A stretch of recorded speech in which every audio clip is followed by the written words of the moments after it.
Hello, we are Group 7 and we are presenting our materials project for the Construction Technology and Materials 1 course. I'm Ruben Jean. I am Jen Kaman. I'm New Chen Yan. I'm Sok Man.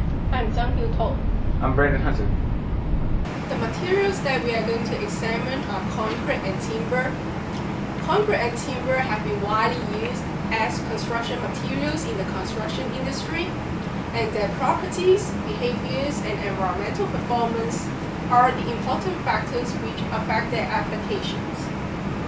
So in our project, our objectives are to investigate the properties, behaviors, and environmental performance of these two materials, and we also aim at examining these two materials by comparing and contrasting their properties, behaviors, and environmental performance.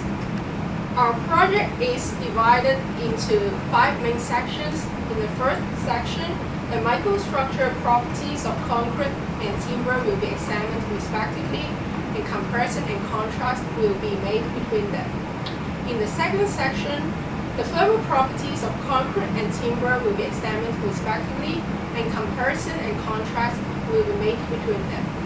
In the third section, the AAR or ASR of concrete and the influence of insects and worms on timber will be examined, and comparison and contrast will be made between them.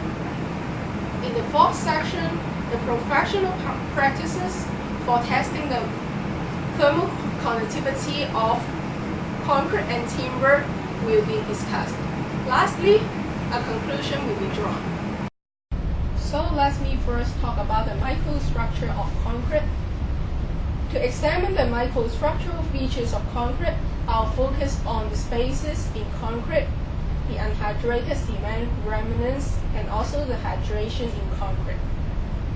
Regarding the spaces in concrete, there are interfacial transition zones in concrete, and the interfacial transition zones are the weaker regions, and in these regions, there is a higher porosity and also a high water to cement ratio. And we can see that from this picture, the shorter the distance between the cement paste and the aggregate particles, the higher the porosity, and therefore the weaker the cement paste. And actually these are the interfacial transition zones. Actually, if we want to pack the cement grains in a more densely way to the aggregate surface, we can add silica film, and the small silica film will fill the low packing space.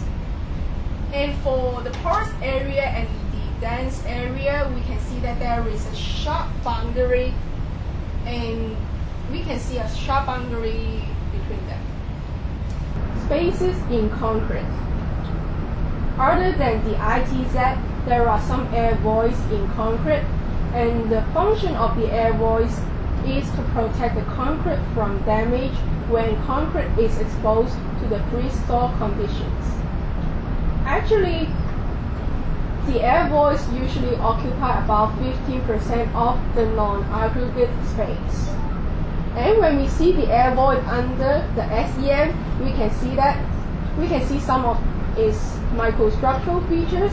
For example, the air void is not perfectly spherical, and also there are some holes and lines on the air void.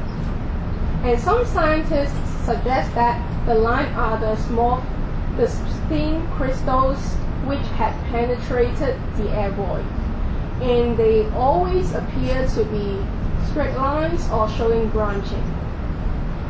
And these photos show the morphologies around the air void after hydration, as the shell of the air void is mainly made of cement grains.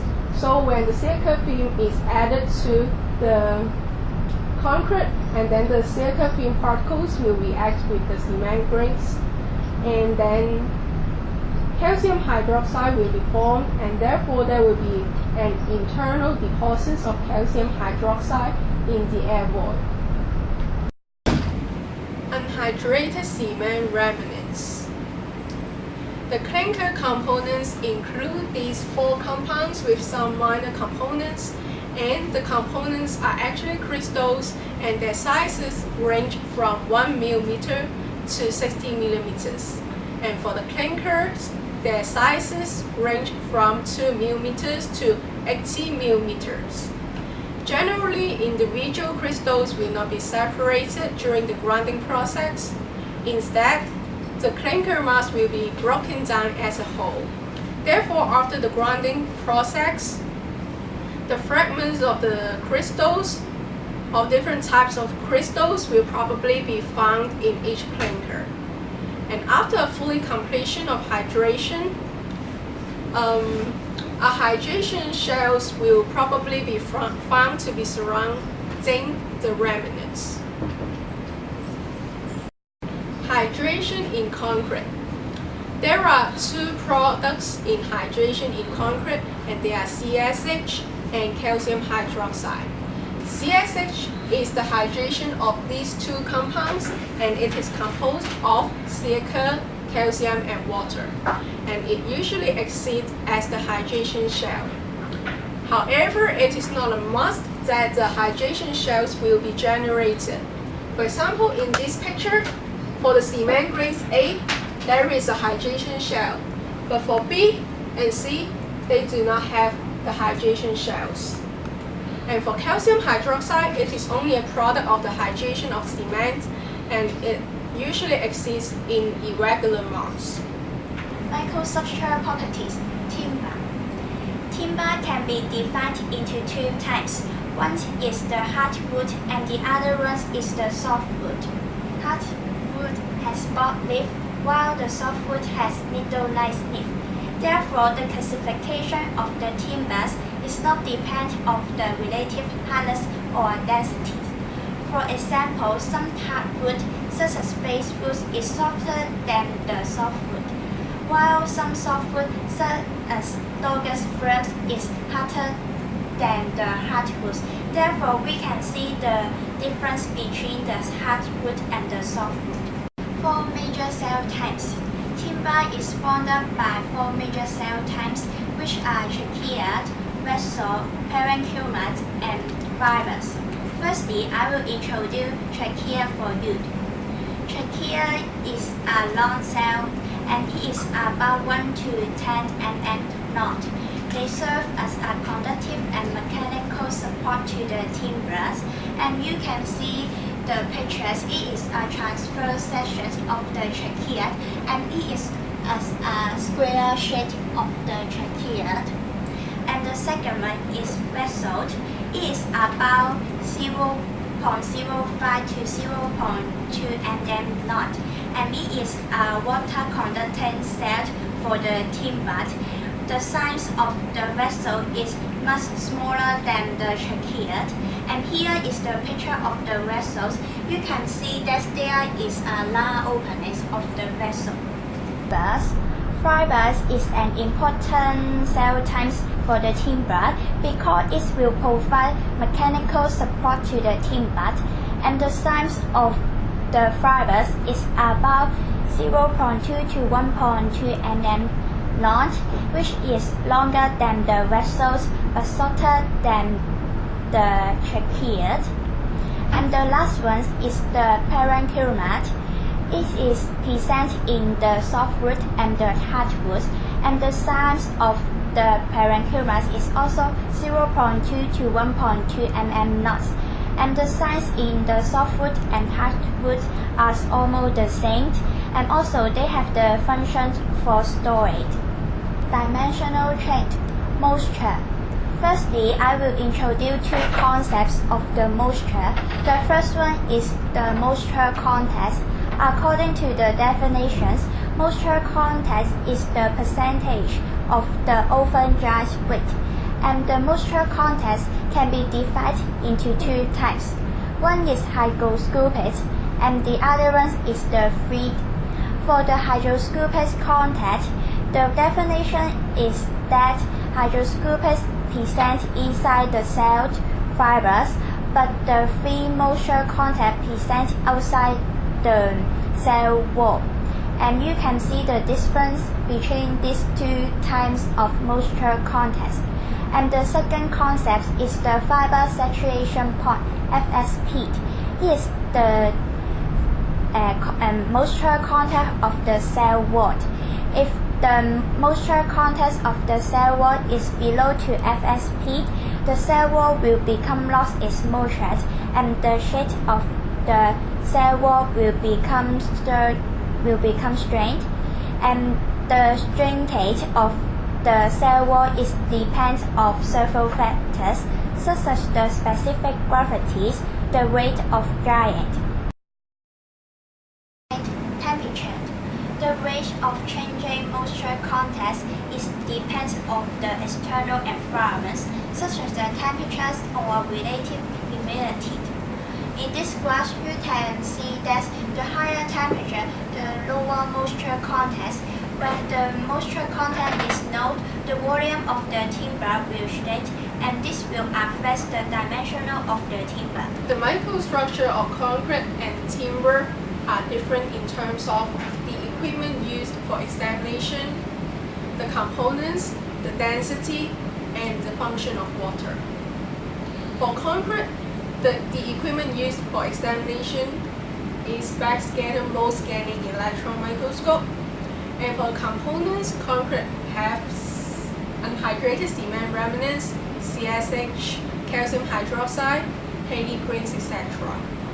And for density, the density of concrete varies from place to place.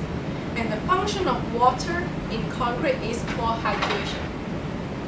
For the timber, it is common to use optic microscope to examine its cells. Also, we will use the X-ray diffraction analysis to determine the chemical component in the timber. For the components, there is 4 types to compose the timber, which is parenchyma, trachea, fibers, and vessels. For the density, timber also is varies from place to place. It depends on the moisture content and the substrate in the timber. Lastly, the function of the water in timber is changing the dimension of the volume. Thermal properties of concrete. Concrete's thermal properties and implications vary under the different stages of concrete production. Start out with mixing, which will have thermal effects on workability and slump loss, and then talk about slump loss prevention. After mixing the concrete, you place and cure it. During the placement and curing stages, the main concern is thermal cracking and how to prevent thermal cracking.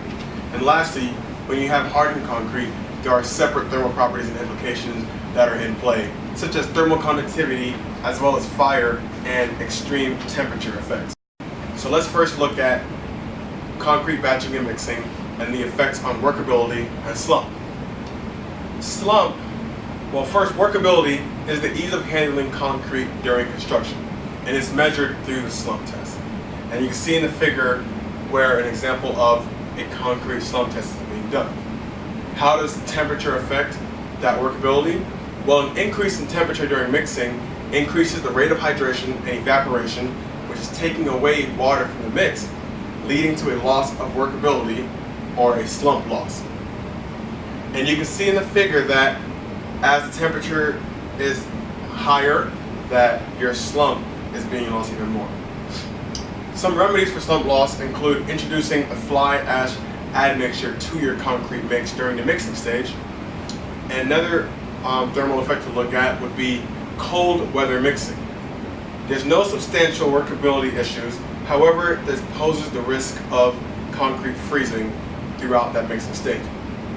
So some remedies for cold weather mixing include introducing special admixtures to the mix or even heating the water that you're using in that concrete mix.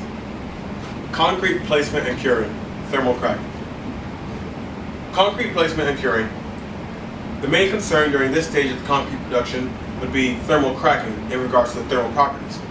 Thermal cracking is a phenomenon that occurs due to temperature differences within the concrete structure.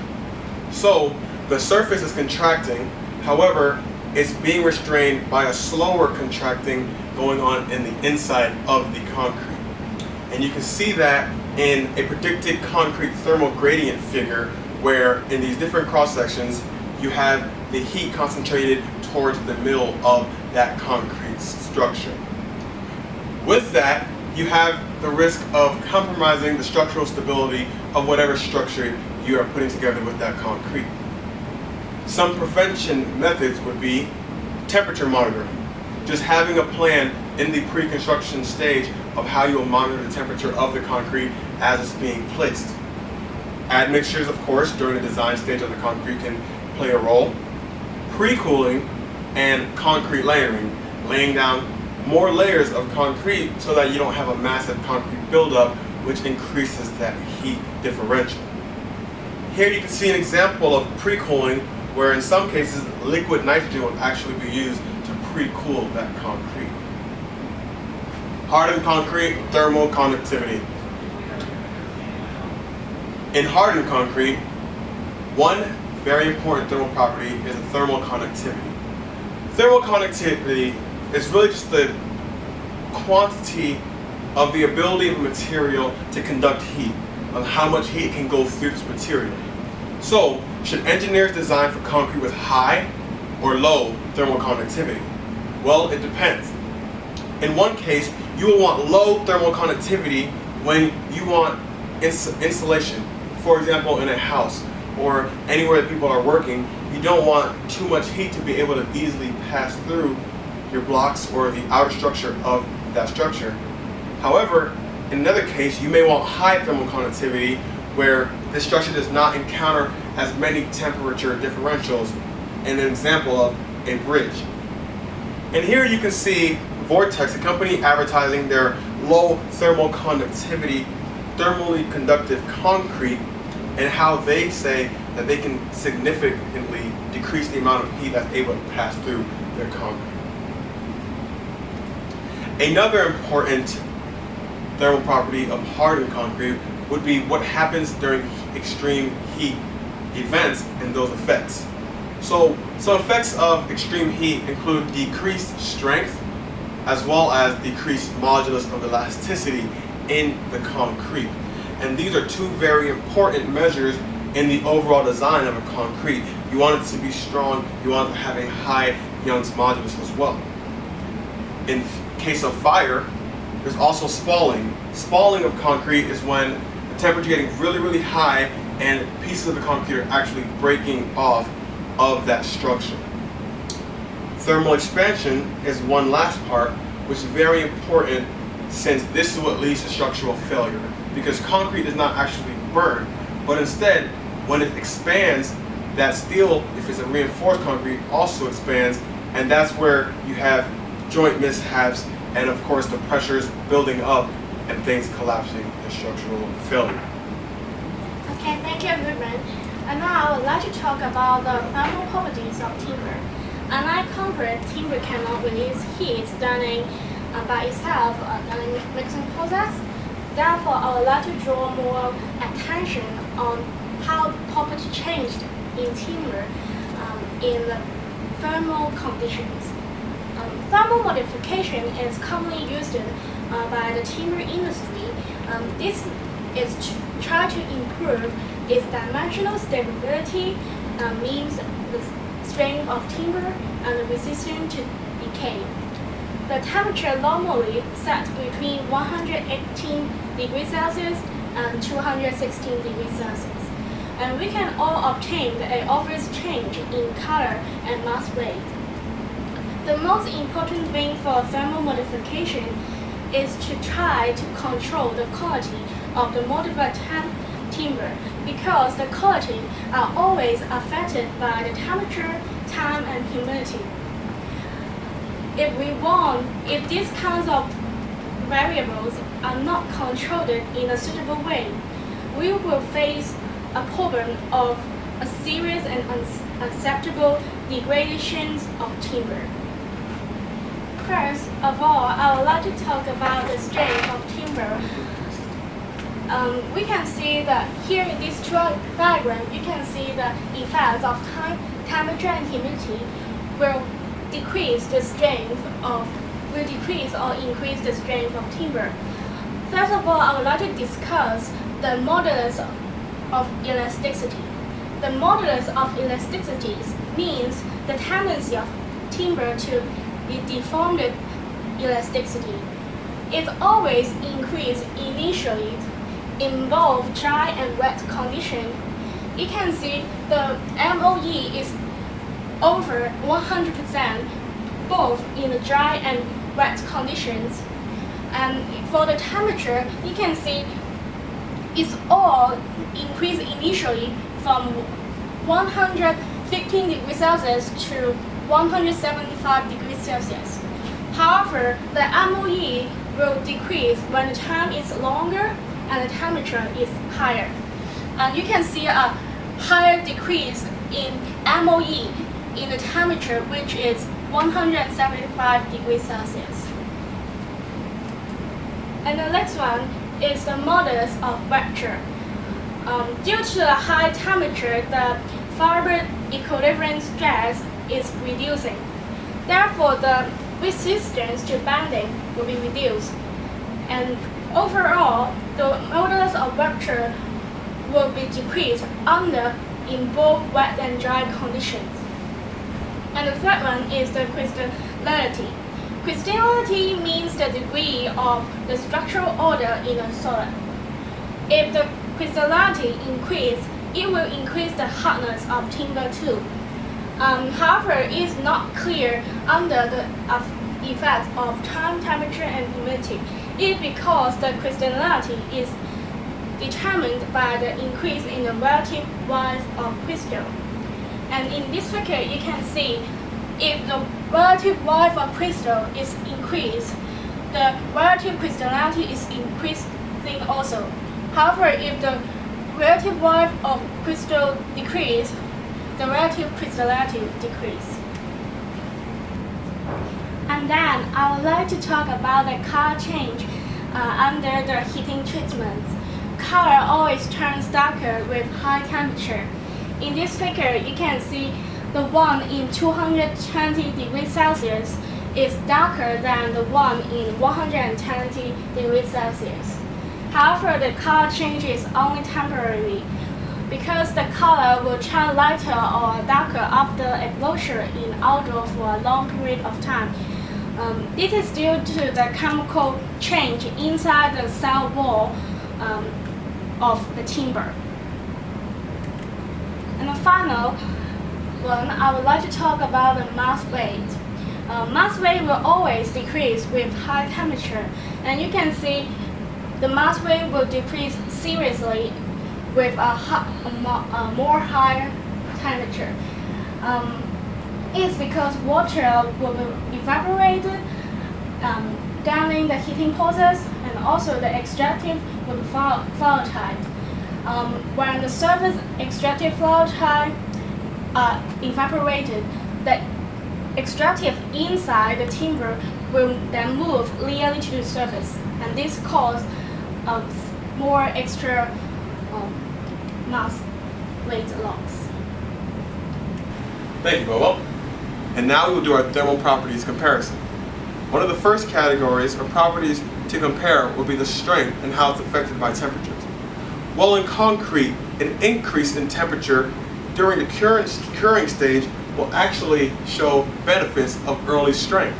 However, in the long run, as the concrete after it's cured and is a hardened concrete, increase in high temperatures will actually decrease the strength.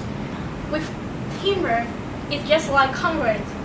The strength of timber will increase initially, which is affected by the temperature, time, and humidity. But overall, it will decrease the strength because it's quite difficult for us to control the variables and makes them to be ideal to increase strength rather than decrease the strength. Next category will be exposure to fire and extreme heat, as well as thermal resistance between our two materials. In concrete, you must first understand that concrete does not burn. However, thermal expansion can result in structural failure when exposed to extreme temperatures in the case of a fire. And in regards to thermal resistance can be designed for in the concrete mix, whether it's with an admixture or how the engineer is designing that concrete mix. Timber have to burn. However, the thermal resistance of timber is determined by itself, which is the release of char. Releasing char can slow down the heat flow. In a structural building, a large dimension timber can still carry loading because the heat flow is slowed down by the char, and this helps them try to prevent from losing a high mass weight, and this helps the timber to resist loading. The third category is mass loss. Mass loss in hardened concrete does not occur when in extreme heat. However, timber, the water content in timber will be evaporated during the heating, and it will decrease the more in a higher temperature. Interesting. And lastly, we'll compare and contrast color. Some concretes, if they have limestone aggregates or other types of aggregates, will show a change in color with a temperature rise. Yeah, timber also changes its color, and it's turned darker normally in a higher temperature, but it's only temporary. The permanent color change will be affected by its organic compound in the cell wall, but not the heating treatment.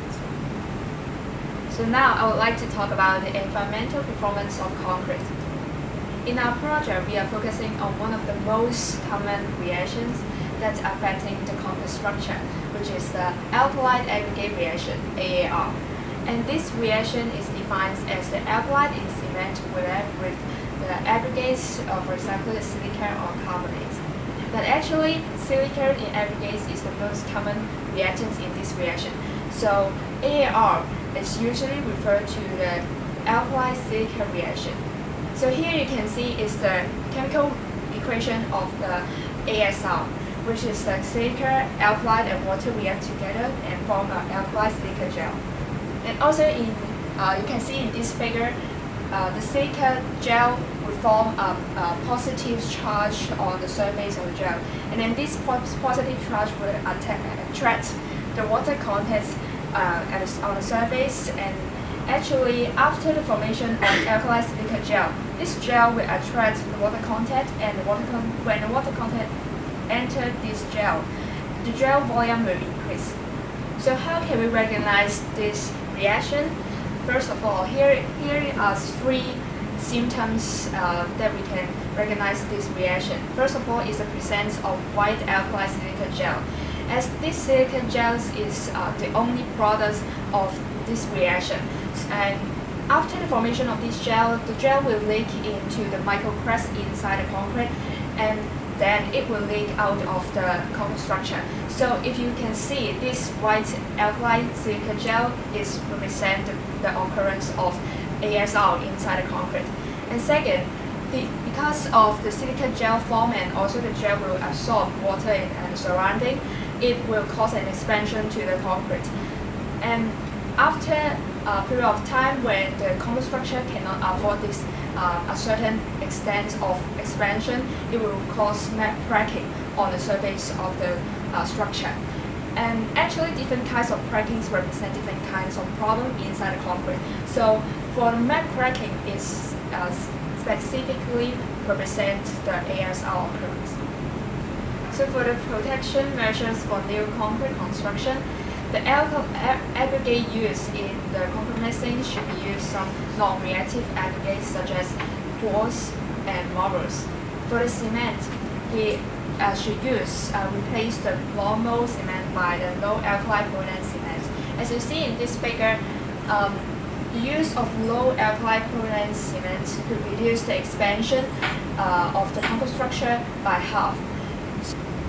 For the existing concrete structure, a petrographic examination should be carried out by using a polarizing microscope to measure the potential alkali silica reactivity, and also the cracks should be monitored by regularly for about every 6 months once.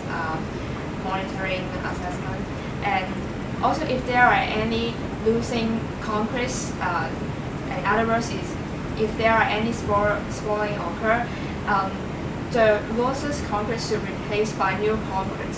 And if the situation of cracks and also the spoiling is very serious, popping and also reconstruction to the concrete structure or building should be considered. I'm going to talk about the cause of insects and worms on timber. However, to better understand this cause, we have to better understand the insects and bugs that cause the deterioration. The two most common bugs or insects that cause infestation and weaken the strength of timber are timber beetles and termites. Timber beetles, they need the protein in the timber for nourishment, and they use the water that's in the timber to digest that protein. And because there is such a low moisture content within the timber that's used in construction, they must eat a lot of it. And that's why they're able to tear down structures so quickly. In the behavior of the timber beetle, when it's in its larva stage, it burrows deep inside the timber and stays there for its entire larva stage of its life, which can last up to 2 to 5 years. Termites, they need the cellulose from timber and other wood products.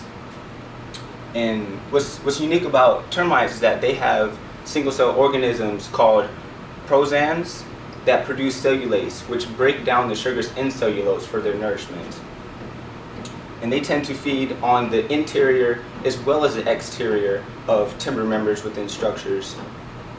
And they usually work their way from the bottom to the top of a structure. But sometimes some species of termites are able to colonize in various places of a structure, allowing them to attack such structure from various points. And here are some of the symptoms of insect and bug infestation. To the far left, you see a picture of termite mud tubes. And these are created by termites by the timber within the structure, other wood products, as well as the soil for subterranean termites. These mud tubes are used as transportation ways for them to move throughout structures efficiently. Now, what's typically done to detect whether a colony is active or not is to disturb the tube so you can find the termites are not within them. But sometimes, even when a tube is disturbed and termites are not found within them, it cannot be assumed that the colony is currently inactive, due to the fact that termites often abandon tubes to create new tubes and oftentimes go back to those original tubes for future use. Here's an example, also a symptom of termite infestation, of a pile of discarded wings. Now, these discarded wings are from special swarmer termites. Within a termite colony, there are various roles, such as the soldiers, the workers, and the swarmers. The swarmers are responsible for venturing out from the colony and seeking new land, so to speak, whether that's new timber or a structure that creates a lot of timber members that is very suitable for new colonization. And so if you ever see a pile of discarded wings, it's a very good sign that the structure has begun the infestation of termites. Here to the far right is an example of timber beetle dust. And like I said before, when the timber beetle is in the larva stage, they burrow deep inside the timber, oftentimes from 2 to 5 years. And that burrowing, they dig out some of the timber, leaving behind really fine dust, as you can see in this picture. And so likewise with the termite swarmer wings, if small dust or debris is found on the ground, is a very good indication that you have infestation of timber beetles. And here are some of the methods commonly used to prevent the infestation of insects and bugs. In the top left-hand corner, you'll see an example of a baiting system. And this method is used to prevent termites specifically. It contains substances that are toxic to these termites, and it attracts them to ingest it and take it back to their colonies. And when they take it back to the colonies, that lethal substance spreads throughout, eliminating termites, especially because termites in particular are cannibals. In the event that a termite is injured or cannot perform their colonial duties, they are eaten by other termites, thus spreading the lethal substance, making this particular method very, very effective. Another method commonly used to prevent subterranean termites is the use of metal shields for concrete footings. This is a metal shield right here, and it extends past the profile of this footing. And what it does, it prevents subterranean termites from crawling up to accessing this wooden member. Another method commonly used are termiticides. Termiticides are very, very effective because they penetrate very deep within the timber members, eliminating those timber beetles that I mentioned earlier, where the larva burrows very deep within the timber, sometimes for 2 to 5 years. Most termiticides will eliminate those. However, it contains DDT, which is very bad for the environment. So there are lots of concerns about this method of prevention, and a lot of efforts are being taken to reduce the amount of DDT or using a combination of other methods. Another method commonly used before the construction of a structure is pressure treatment of the wood. Now, this method, it reduces the moisture content within the timber. Like mentioned before, especially with the timber beetles, they use the water in the timber to digest the protein that they need. So if there's less water in the timber, it becomes a less attractive environment for them to dwell in, making the probability of infestation from timber beetles less. So now we are going to compare the environmental performance of concrete and timber from these 4 aspects. For the economic damage of AAR, we cannot find a lot of information about it because actually AAR damaged the structure not directly. So it just reduced the strength of the concrete structure but not damage the whole structure. So that there is difficult to calculate the economic damage of AAR. Likewise, it is also hard to find information on the economic damages of insects and bugs on timber members, just because there are so many insects and bugs that infest timber, a lot more so than just the termites and the timber beetles discussed earlier. However, it is estimated that termites alone can cause about $15 to $20 billion a year worldwide.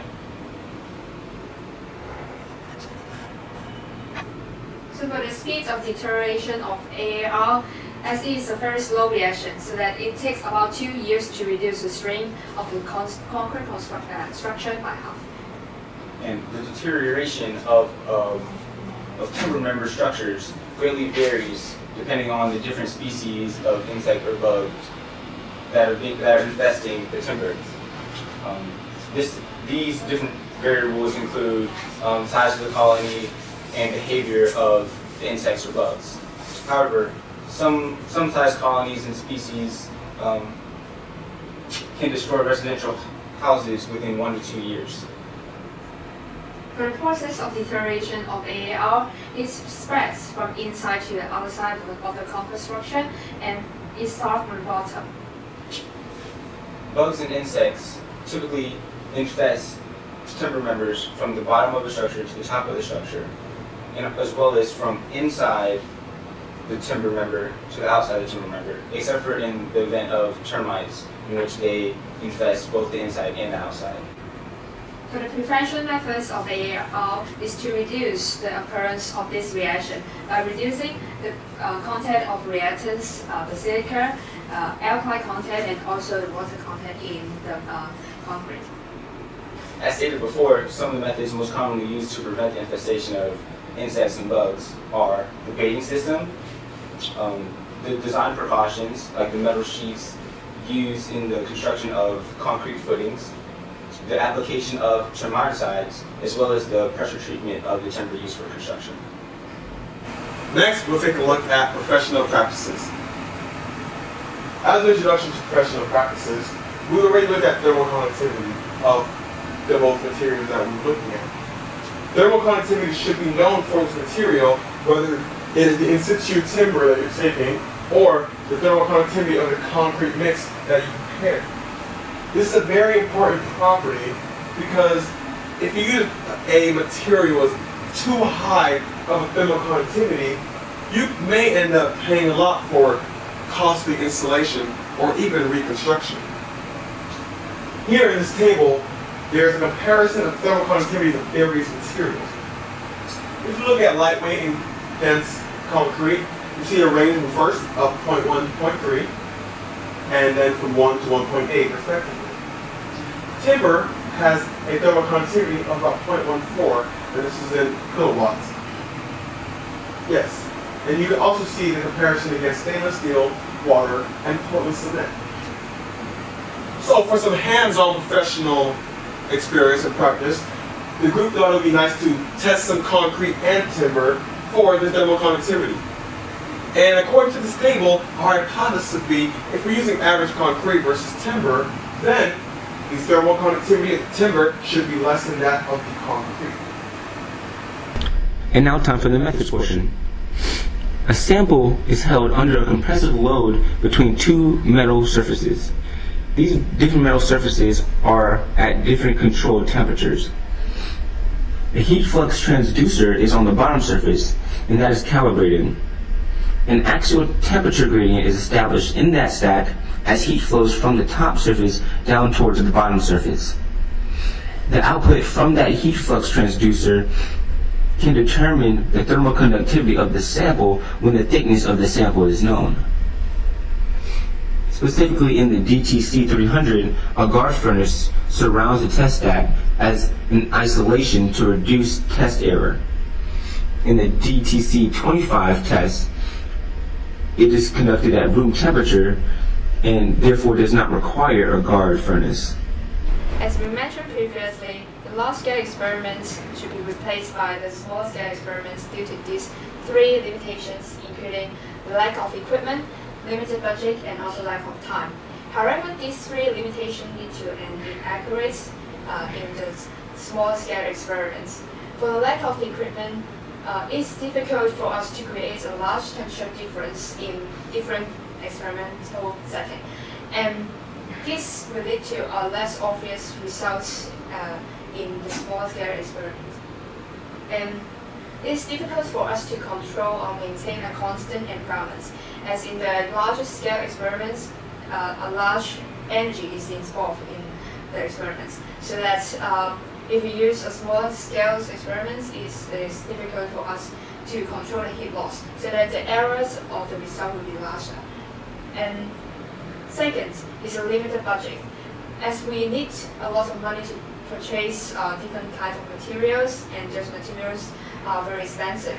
And also we need a more accurate measure tools, like a more sensitive thermometer, so that if we doing the smaller scale experiments, the quality of material and also measure tools will be lower, so that the error will be larger. And thirdly is a lack of time, as the large scale experiments, it takes at least 3 days to complete. Although we can use shorter time to complete the smaller scale experiments, but the results will be have a larger error. So that due to these three limitations, it leads to a very large error, so that's the result will be very inaccurate. So to conclude, in terms of microstructural features, thermal properties, and environmental performance, concrete and timber are two very different things. And for both microstructural features and environmental performance, similarities probably cannot be found between concrete and timber. For microstructural features, timber and concrete are different in terms of the equipment used for examination, the density, the components, and the function of water.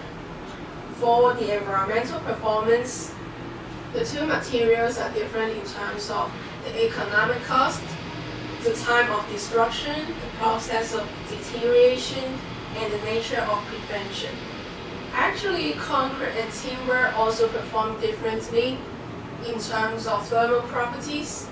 For thermal properties, concrete takes the advantages However, timber takes the advantages on fire resistance.